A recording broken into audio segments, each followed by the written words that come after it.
la télévision Futur Média. Bonsoir et bienvenue à tous. Tout de suite, le sommaire de cette édition. Une édition que nous ouvrons avec cet incendie chez Moustapha Cissé Lo à Mbacké. Le sinistre aurait été perpétré par des individus se réclamant talibés de Serigne Abdou Fatah Mbacké. Des talibés qui reprochent au vice-président de l'Assemblée nationale d'avoir tenu des propos injurieux à l'égard de leur guide religieux. Fou malade va passer la nuit à Rebeuss. Le tonitruant membre du groupe Y'en a marre est accusé d'avoir tenu des propos outrageants à l'endroit des policiers qui l'accusent d'avoir recours à la corruption. Et plus de détails, ce sera avec notre correspondant Ibrahim Akane depuis le palais de justice où il se trouve actuellement. Audition de Karim Wade à la CREI ce vendredi. Mystère et boule de gomme auditionné pendant plusieurs tours d'horloge. Wade fils sur une demande de liberté provisoire introduite par ses avocats. Wade fils est sorti de la CREI mais aucune information n'a filtré pour le moment. Et puis des nouvelles du mondial comme tous les jours. L'Italie a battu le Costa Rica et la France domine la Suisse pour l'élimination de l'Espagne. Elle n'aurait pas surpris les Espagnols qui vivent au Brésil. Pour ces derniers, c'est tout simplement la fin d'une génération dorée. À présent, les titres du journal de la campagne avec Fatima Ba. À la une de l'actualité de ce journal de la campagne conquête de la mairie des HLM, la tête de liste de l'Union pour le mouvement progressiste prône la rupture dans la gestion de la municipalité. Assemblée nationale, l'hémicycle déserté par les députés à l'occasion du vote du projet de loi numéro 13/2014. La campagne électorale est passée par là. Et puis le mot de l'électeur, les populations de Gounas souffrent à cause des inondations et l'insécurité. L'avancée de la mer à Rufisque, principale préoccupation des habitants. Le portrait du jour mettra fin à cette page consacrée à la campagne électorale. Voilà pour les titres. Le développement, ce sera après l'actualité du jour. À tout à l'heure, Fatima. Bonsoir Léa. Bonsoir Sarah. Rebonsoir à tous et tout de suite, direction Mbacké. Le domicile de Moustapha Cissé Lo incendié par des individus se réclamant talibés de Serigne Abdou Fatah Mbacké. Il reproche au vice-président de l'Assemblée nationale et candidat dans le département de Mbacké d'avoir tenu des propos injurieux à l'encontre de leur guide religieux. Et en direct avec nous depuis Mbacké, Mohamed Jojo pour nous faire le point. Mohamed, bonsoir. Bonsoir Sarah Cissé. Pouvez-vous nous décrire la situation sur place? Est-ce qu'on en sait un peu plus sur ce sinistre et est-ce que le principal concerné a réagi? Pour le moment, non. Moustapha Cissé Lo, qu'on nous annonce même hors du territoire national, n'a pas encore donc réagi. Mais en tout cas, il faut retenir que sur place, ici, Sarah Cissé, la situation est assez apocalyptique. Puisque deux maisons de Serigne de Moustapha Cissé Lo, vice-président à l'Assemblée nationale, ont été incendiées. D'abord, celle de Touba Garboundaou qui a suivi la furie des manifestants aux environs de 18h30 et également celle sise à Darou Marnan qui a été incendiée il y a juste une trentaine de minutes par les manifestants qui se réclament donc talibés de Serigne Abdou Fatah Mbacké Falilou. Il y a également une boulangerie qui appartiendrait à Moustapha Cissé Lo qui est également homme d'affaires qui a été incendiée. Cette boulangerie se trouve à Touba Garboundaou également. Quant à la famille de Moustapha Cissé Lo, elle a été exfiltrée, nous dit-on, par des éléments de sécurité. Ces mêmes éléments de sécurité qui ont donc également battu en retraite face à la furie également des manifestants. Actuellement, la scène qui se déroule actuellement à Touba est apocalyptique. Actuellement, donc, on assiste à une véritable scène de pillage, à des véritables scènes de pillage ici au niveau de Touba, où deux maisons de Moustapha Cissé Lo ont été incendiées et également une boulangerie. Pour le moment, quelques blessés également légers ont été notés, mais pas de perte en vie humaine comme ça a été annoncé, Sarah Cissé. Merci beaucoup Mohamed Jojob. Nous vous retrouverons sûrement dans d'autres éditions pour plus d'informations à propos de cet incendie. Nous vous l'annoncions en titre, Fou malade va passer la nuit à Rebeuss après avoir traité les policiers de corrompus alors qu'il était invité à la journée mondiale de lutte contre la drogue célébrée ce jeudi au CDEPS de Guédiawaye. Le rappeur Malal Talla est sous mandat de dépôt. Le Y'en a marre s'était exprimé en présence du ministre de l'Intérieur présent à la cérémonie. Et tout de suite pour nous faire le point à propos de cette affaire, Ibrahim Akane depuis le palais de la justice où il se trouve. Bonsoir Ibou. Bonsoir Sarah. Alors les membres du groupe Y'en a marre ont convergé vers le palais de justice pour y tenir leur point de presse. Alors comment ont-ils accueilli cette décision? Oui, c'est une nouvelle qui a sonné comme un éclat de tonnerre pour les membres de Y'en a marre. Malal Talla placé sous mandat de dépôt sur décision du procureur de la République. Il est poursuivi pour délit d'outrage à agent en fonction. La décision n'a pas été du goût de la défense qui demandait une mise en liberté provisoire pour son client en attendant son jugement prévu lundi. Maître Mamadou Gueye estime que le mandat de dépôt ne se justifiait pas car le placement sous mandat de dépôt est sous-tendu par 3 conditions, à savoir un risque par rapport à l'instruction et en l'espèce, on ne peut pas parler d'instruction puisqu'il s'agit d'un flagrant délit. La deuxième condition, c'est le risque de non-représentation et la troisième condition, risque de trouble à l'ordre public. En l'espèce, selon Maître Adama Gueye, ces 3 conditions ne sont pas réunies. Par conséquent, Malal Talla devait bénéficier d'une mise en liberté provisoire. Les membres de Y'en a marre ainsi que la défense maintenant appellent au calme et à la retenue en attendant le jugement de Malal Talla alias Fou Malade prévu lundi 23 juin. Merci beaucoup Ibrahim Akane. Nous restons avec la justice. Karim Meïssa Wade a été auditionné depuis 9h ce vendredi dans les locaux de la CREI, fortement escorté par les éléments pénitentiaires d'intervention. Pour la CREI, il a été entendu sur la demande de liberté provisoire introduite par ses avocats et il en est ressorti en fin d'après-midi, mais aucune information n'a filtré de cette audition. Nous parlons des élections locales à présent. Le Premier ministre prône la révision du dépôt des candidatures. Selon Aminata Touré, les prétendants aux élections locales et présidentielles doivent se soumettre à des critères comme la présentation d'un programme clair. Ces propos sont recueillis par Aliou Kane et Kolo Cissé. Et je voudrais faire une proposition de loi en direction de notre responsable du groupe parlementaire qui pourra poursuivre la discussion au niveau du groupe Benno Bokk Yakaar pour que lors du dépôt des candidatures, que ce soit pour l'élection présidentielle, l'élection des députés ou l'élection municipale, que chaque liste soit accompagnée d'un programme. Et que pour les listes qui ont déjà géré, qu'il y ait un bilan d'activité, y compris un bilan financier. Parce que c'est ça aussi la transparence, pour que les citoyens puissent être édifiés, puissent choisir librement et non pas de manière artificielle. Je sais qu'il y a un certain candidat qui se refuse à vouloir parler et de bilan, et de progrès, et de programme, ce qui, à mon avis, à l'étape de notre démocratie, n'est pas souhaitable, je dirais. J'ai également demandé que pour des principes de transparence, qu'on ait le bilan des 250 milliards de budget de la ville de Dakar. C'est beaucoup d'argent. Ça ne peut pas se résumer à du pavage et du lait à l'école. Nous parlons éducation avec le BFM 2014. La date du 16 juillet est finalement retenue par la commission de la direction des examens et concours du ministère de l'Éducation nationale. Le brevet de fin d'études moyennes coïncidera avec les épreuves de retour du baccalauréat. Et au total, ce sont près de 170 000 candidats qui tenteront de décrocher leur BFM. Momar Bassinsar est inspecteur de l'enseignement et chef de la division évaluation scolaire. Il est avec Fatidien et Modou Diop. La direction des examens et concours avait déjà proposé une date, à savoir le 21, le lundi 21 juillet 2014 pour le démarrage du BFM. Il s'est trouvé que quelques temps après, on a remarqué que le BFM devant durer au minimum 10 jours, s'il démarre le 21, il va se terminer certainement le 31 juillet. Et nous savons qu'entre-temps, il y a la fête de Korité qui peut s'étaler sur 2 à 3 jours. Il a été retenu en tout cas de proposer au ministre la date du 16, du mercredi, je crois que c'est mercredi 16 juillet 2014, pour organiser le BFM.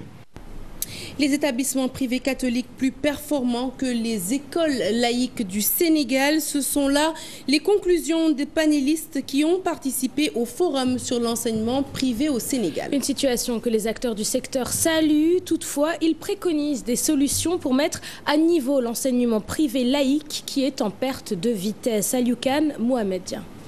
L'enseignement privé catholique a pris le dessus sur l'enseignement privé laïque. Un constat des panélistes du forum axé sur l'enseignement privé du Sénégal. L'enseignement privé catholique, de par sa structuration, de par la qualité de ses enseignants, l'emporte de loin, même par rapport au public qui a beaucoup plus de moyens. Donc pour nous, qui sommes du privé laïque, le privé catholique devrait être un modèle à imiter. Le manque de moyens financiers et d'un personnel qualifié constituent les facteurs qui conduisent à la perte de performance de l'enseignement privé laïque. Des solutions sont par contre préconisées pour remédier à cela.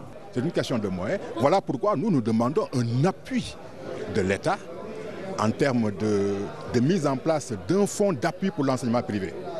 Si nous avons les moyens, eh bien nous pourrons faire la qualité comme les autres. N'oubliez pas que nous sommes privés certes, mais la plupart de nos instituts font du social dans nos écoles. Autre point évoqué, l'inexistence d'écoles privées en milieu rural. Pourquoi pas avoir un fonds incitatif pour encourager la délocalisation des structures privées de formation professionnelle en zone rurale qui n'en disposent pas. Cela permettrait de former dans les métiers de l'agriculture, dans les métiers de la pêche, dans les métiers de la foresterie. Les participants déplorent le faible taux d'établissements privés qui disposent de récépissés. Ils estiment que seuls 20% de ces établissements en disposent et ces récépissés ont toujours un caractère provisoire.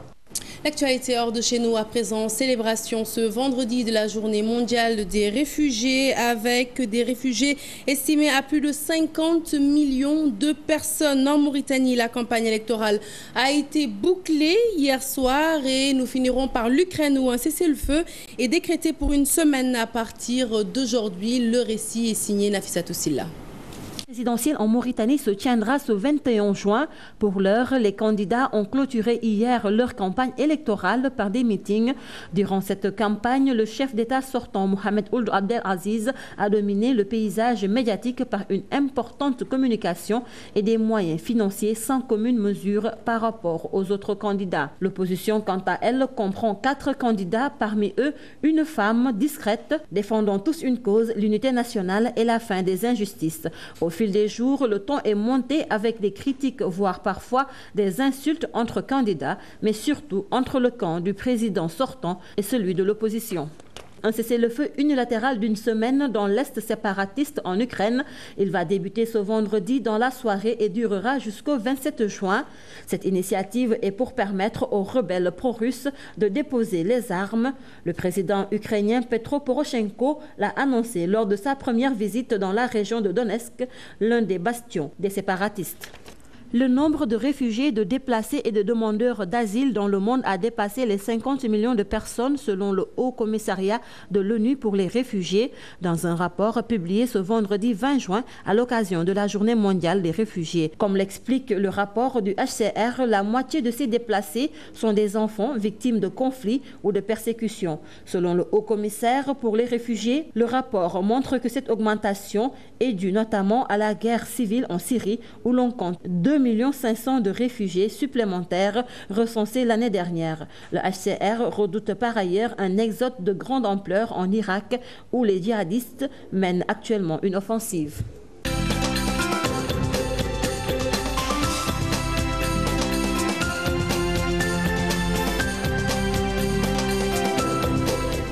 Des nouvelles de la campagne à présent avec Fatima. Pauvreté, chômage des jeunes et incompétence de l'actuelle équipe municipale, entre autres raisons qui justifient la candidature de Daoud Ndoye. L'Union pour le renversement, le mouvement progressiste veut renverser la tendance. D'Issa Prera, Youssou Baro. Dessus de la gestion municipale de l'actuel maire des HLM, l'Union pour le mouvement progressiste va à l'assaut de la localité. Paupérisation de la population, morosité économique, le chômage des jeunes, autant de mots que vit la commune. Nous voulons briguer la mairie des HLM parce que tout simplement, nous avons remarqué de manière extraordinaire l'incompétence du maire actuel. Nous avons remarqué qu'aux HLM, il y a une paupérisation galopante de la population. Il y a une morosité économique. Les jeunes n'ont pas d'emploi. Il y a de l'insalubrité, que ce soit dans la cité, que ce soit également au niveau du marché HLM. Le programme de l'UMP s'articule autour de 3 axes, la santé, l'économie et l'emploi des jeunes. Nous avons un programme ambitieux qui s'articule autour de 3 axes stratégiques. Le premier axe concerne une mutuelle de santé que nous voulons mettre sur place. À mettre en place une mutuelle d'épargne et de crédit qui permettra aux petits boutiquiers du coin, aux petits menuisiers du coin, à la petite ménagère, à la petite marchande, des personnes et les couches vulnérables, zéro, de sorte à pouvoir les financer sans pour autant leur demander des garanties. Ensuite vient une initiative qui vient à son heure. Ça s'appelle Toloa HLM. Nous sommes dit que nous allons nouer un partenariat win-win, gagnant-gagnant, nous permettra chaque week-end de prendre sur cette frange de jeunes qui n'ont pas de travail, de les amener dans cette plantation afin d'y travailler, afin de cueillir donc, cette plante, de sorte à ce qu'à la fin de chaque heure, à la fin de la journée, qu'on puisse les payer 25 000 ou 30 000. Aux HLM, pas moins de 16 listes se disputent la mairie, une commune de 60 000 habitants. La liste Yessel Jotna affiche ses ambitions. Diriger la mairie de Point-E, Fann Amitié, son principal objectif pour ces locales. Les membres de l'organisation font de la rupture sur la manière de gérer les hôtels de ville, leur sacerdoce. Adiatala. Le mouvement Yessal Jotna s'est départi du folklore et autres animations pour mieux accrocher les populations de la commune de Point-E, Amitié et Fann, que les membres de l'organisation ont rendu visite. La tête de liste prône la rupture dans la gestion des affaires de la cité. Il y a un problème d'insécurité qui est notoire. Nous avons les morts de notre mosquée qui n'ont pas de climatiseur, alors que le budget de téléphone de la mairie est passé de 500 000 à 11 millions.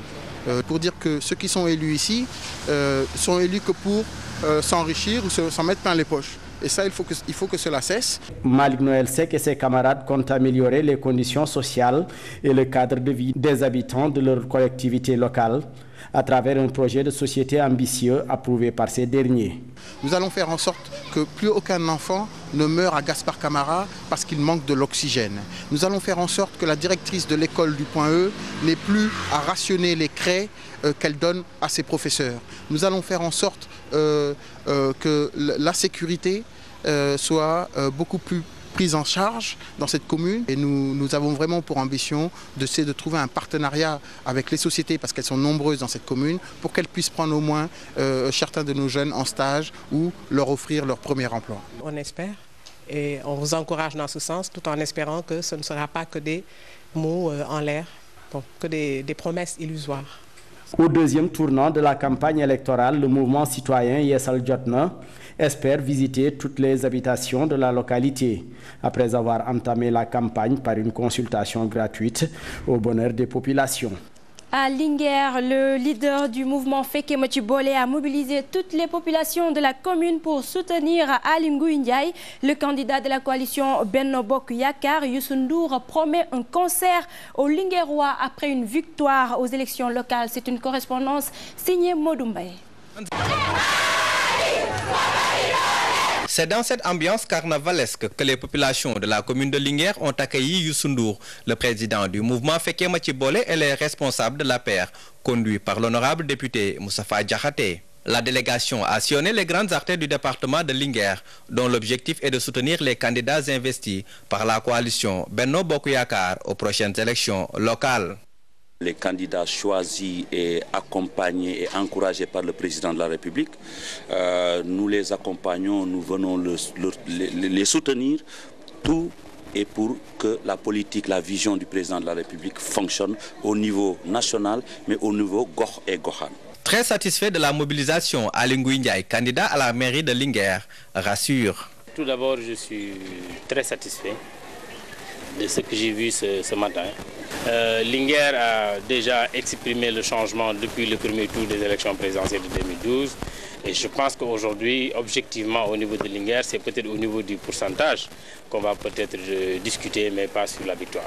Le président du groupe parlementaire Benno Bokk Yakaar, Moustapha Diakhaté, invite les populations de Linguère à donner une majorité confortable à Aly Ngouille Ndiaye au conseil municipal pour qu'il puisse répondre à toutes les préoccupations du Djolof. J'en appelle aussi à toute la famille du Djolof pour qu'elle se mobilise derrière Aly Ngouille Ndiaye pour reconstruire Linguère et lui donner son lustre d'antan.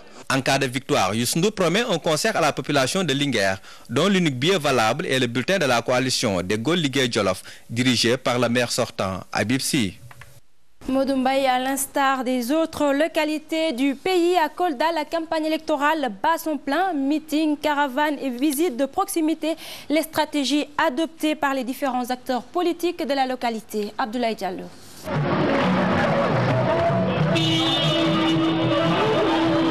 La campagne électorale bat son plein dans le Fouladou où 3 coalitions et 5 partis politiques se disputent la mairie. Il s'agit de la coalition Bamtare Fouladou qui polarise le FSDBJ, le MRDS, le parti de l'Espoir Yakar, de l'IFD et d'une partie du Réumi. Chérif Leb Aydra est leur tête de liste. Il y a la coalition Benno Bokk Yakar qui est chapeautée par Abdoulaye Bibi Baldé, ministre du Plan, et la coalition Nafore Fouladou qui polarise les libéraux où Fabou Ligay, président du conseil régional sortant, est leur tête de liste. Les partis politiques dans cette course sont le Bokk Gis Gis dirigé par le maire sortant Bekay Diop, Mamadou Diao alias Mamboy dirige la liste de l'AFP, Dr Boubacar Tal, professeur d'université, dirige la liste de l'Alliance nationale pour le développement, Hassan Ba pour le BCG. Le parti modèle est aussi de la course vers la mairie de Kolda. Pour le département, 74 partis ou coalitions de partis ont déposé leur liste de candidatures pour les 15 collectivités locales. La tête de liste de Benno Bokk Yakar lève un coin du voile de son programme. Notre programme donc s'articule autour de 11 points qui constituent également des engagements, pas des promesses électorales. Nous voulons offrir des services sociaux de base adaptés à nos besoins. L'amélioration pour l'accès à l'électricité et à l'éclairage public, à l'énergie solaire. De mettre l'accent sur le dragage du fleuve qui traverse la ville. Je pense qu'il faut draguer ce fleuve pour relancer les activités de production de poissons, d'horticulture et de loisirs. Les états-majors de formation politique alternent entre meetings, caravanes et visites de proximité. Et toutes ces activités politiques se déroulent dans la paix. Notre rubrique La campagne 2 s'intéresse au fonctionnement de l'Assemblée nationale en cette période de campagne électorale. Il devrait être au moins 150 députés à siéger à l'hémicycle ce vendredi pour le vote du projet de loi numéro 13/2014, mais l'Assemblée nationale était presque vide. La campagne électorale est passée par là, nous dit Fatou Bintou Konté. Une Assemblée nationale presque vide de ses députés. Voilà le spectacle désolant auquel on assiste ce vendredi lors du vote de projet de loi numéro 13/2014 abrogeant et remplaçant certaines dispositions de la loi 83 du 28 janvier 1983 portant statut spécial du personnel du chiffre. La campagne pour les locales est passée par là. Moi, je viens de Tivaouane pour venir assister à la session et retourner tout de suite pour mes autres activités de campagne. C'est quelque chose quand même de regrettable. Hein? Je ne vais pas porter une robe d'avocat pour faire l'avocat du diable. Mais je crois que ce n'est pas une première fois et j'en fais pas aussi quand même vraiment un prétexte pour en faire une jurisprudence. Est-ce vraiment opportun d'organiser cette plénière en cette période de campagne? Certains députés présents estiment qu'il est de leur devoir de respecter ce pourquoi ils sont élus. Le contexte est un peu particulier parce que nous sommes en contexte de campagne électorale.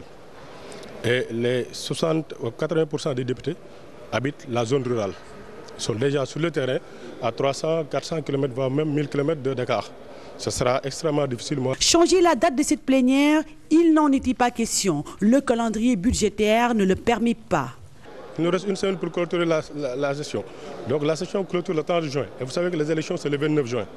On ne peut pas convoquer les gens le lendemain pour le faire, en tout cas pour tenir la session. Nous sommes à quelques heures, à quelques jours donc, de la fin de la session cette année. Donc c'est l'urgence, il y a des lois d'urgence. En tout cas, ce vendredi, l'hémicycle n'a pas enregistré beaucoup de présence. Les députés se comptaient à compte-gouttes. Le mot de l'électeur à présent, Médina Gounass, une commune aux difficultés multiples entre inondations et insécurité. Les populations ne savent plus où donner de la tête. Une rupture dans la gestion de leur municipalité, c'est ce qu'ils souhaitent. Maïmouna Ndiaye. Une commune, 1000 mots. Médina Gounass, une localité pas comme les autres. Entre chômage, inondations et insécurité, les populations peinent à survivre.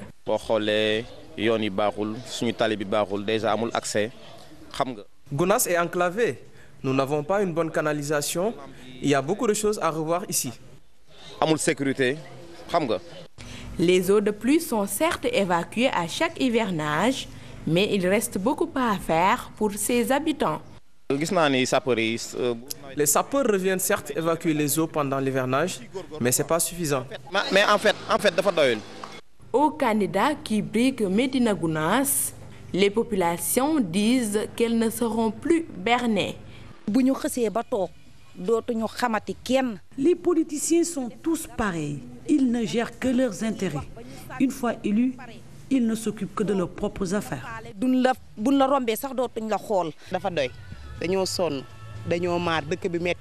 Le temps des promesses électorales est révolu. La vie est dure, nous avons d'autres préoccupations. Ces habitants espèrent ainsi avoir un maire engagé, proche des populations. Autre localité, Rufisque, une ville à l'architecture coloniale. Rufisque et ses 1000 mots vivent au rythme de la campagne pour les locales. Les 56 listes à la conquête de la mairie auront fort à faire. Route défectueuse, avancée de la mer, entre autres difficultés des habitants. Aminata Mbaresso et Diafaraba. Entre les routes caouteuses de Diamaguène, un quartier dans Rufisque, Diouf se démène sur sa calèche. En activité depuis une trentaine d'années, ce vieux charretier suit de très près l'actualité électorale. Ma préoccupation, c'est le fait qu'on ait barré certains accès aux charretiers. J'en appelle aux futurs élus. À Diamaguène, comme à Léona Champ de course, l'état défectueux des routes est décrié. La route qui mène vers Sangalkam est complètement délabrée. La nuit, l'éclairage fait défaut. Les ambulanciers qui empruntent cette voie ont toutes les peines du monde pour accéder à l'hôpital Youssou Mbargane. Cette route aggrave le mal des patients. Rufisque, c'est également ces canaux à ciel ouvert érigés depuis l'époque coloniale, un décor qui empeste les riverains de Léona Champ de course. Ces canaux dégagent une odeur nauséabonde et néfaste pour la santé de la population. Je demande aux différents candidats de la localité d'épurer et de nettoyer ces canaux. L'avancée de la mer, un autre problème qui hante le sommeil des habitants de Mérina. Moi qui vous parle, j'ai suivi les affres de la houle, mais aucun responsable politique n'est venu me soutenir. À chaque élection, nous faisons campagne, mais en retour, nous n'avons rien. Imagine-toi, nous n'avons même pas de rigole. Rufisque, avec ces 3 communes, entre en plein dans la campagne électorale, 56 listes pour le contrôle de la ville. Les infrastructures, la formation des jeunes, entre autres, autant de chantiers que Momar Gueye compte réaliser une fois porté à la tête de la mairie de Ouakam. L'homme est natif de la localité. Il est à la tête de liste du Bloc pour la démocratie et la solidarité. Il a milité au PDS avant de rejoindre la formation de Momodou Diop. Son portrait nous est dressé par Ibrahim Khan Kolossissé. Il fait partie des prétendants à la mairie de Ouakam. Momar Gueye dirige la liste unique du BDS, le Bloc pour la démocratie et la solidarité. J'y vais sous la bannière du Bloc pour la démocratie et la solidarité que nous avons rejoint depuis 2012 à la suite donc, de notre départ du Parti démocratique sénégalais.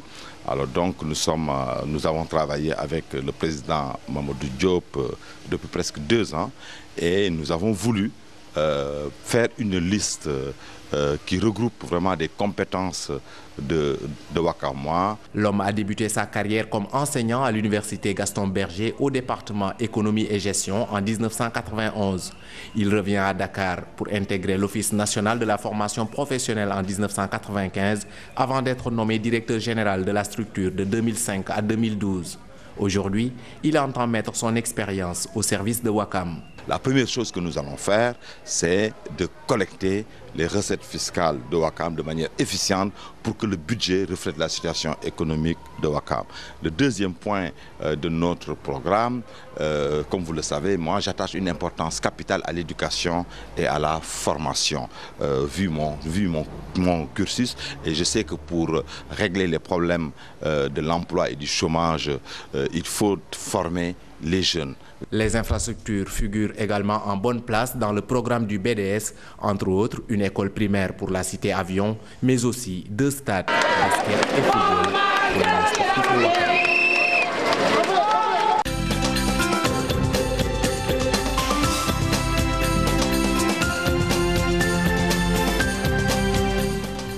Sarah, Léa, c'était là l'essentiel de ce journal de la campagne.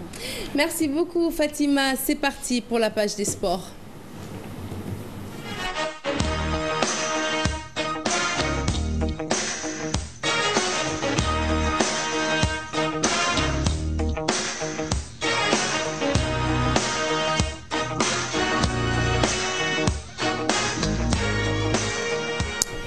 La page des sports que nous ouvrons avec des nouvelles du mondial. L'Italie a été battue par le Costa Rica sur la marque d'1-0. But inscrit en première période.